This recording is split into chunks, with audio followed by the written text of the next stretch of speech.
Okay, well, most people, number one, they get up in the morning and they check their cell phone, they check their text, their WhatsApp, their Facebook, they post something on Facebook, they drive to work the same way, do the same thing. So they're in a program.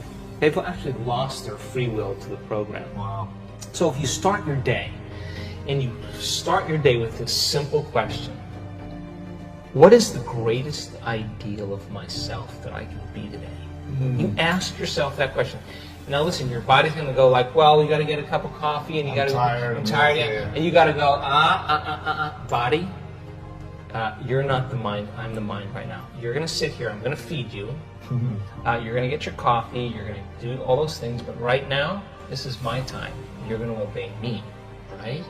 So now the body's no longer the mind. You're the mind. And so when it wants to get up and you become aware of it, and we turn back to the present moment, every time you do, that's a victory. And you're changing some aspect of yourself. So then ask yourself, I do this all the time, write down 4 thoughts that you're going to stay conscious of the whole day. I can't, it's too hard. You'd be surprised the moment you become conscious of what those thoughts are, how unconscious you've been to them all day, up for weeks on end.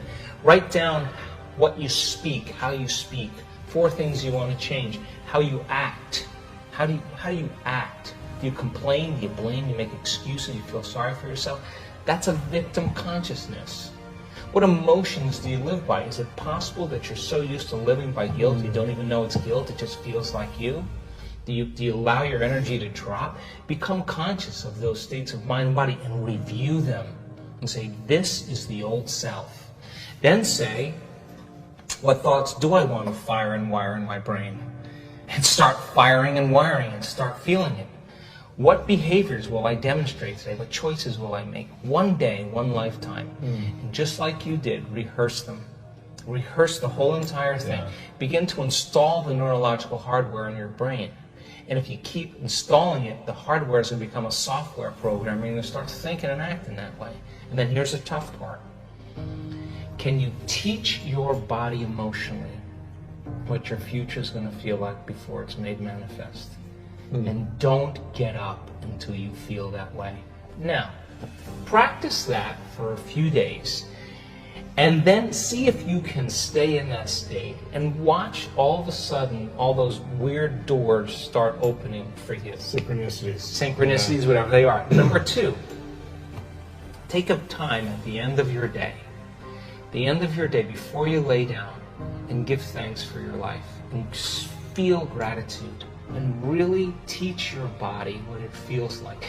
Gratitude means you're getting something. If I give you something that's of value, you would say thank you because you would feel it, right? So when you're receiving, you're giving thanks. So gratitude is the ultimate state of receiving. So then people only accept, believe, and surrender to the thoughts equal to their emotional state. So if you're in a state of gratitude, every thought's going to make it right down into your body. If you're saying, I'm healthy, I'm healthy, I'm healthy, I'm wealthy, I'm wealthy, I'm wealthy, and your body's programmed in negativity, it's saying, no, you're not, no, you're not, no, you're not, that thought's going to stop right here. So as you elevate your state, there are about 1,200 different chemical reactions that go on in the body to begin to restore and repair the body in a state of gratitude. And so we've done the research to prove that. 10 minutes. And just feel it with all of your heart. That's it. Wow. Third thing, and very important, take time, whenever it is, sit down and close your eyes and begin to just open your awareness to the space around you and just sense it and pay attention to it and become more aware of it. The act of opening your awareness begins to reduce the stress hormones and creates more coherent brainwave states. And I'm doing it right now. And it's just a practice. It's just a practice. And the more you do it, the better you get at it.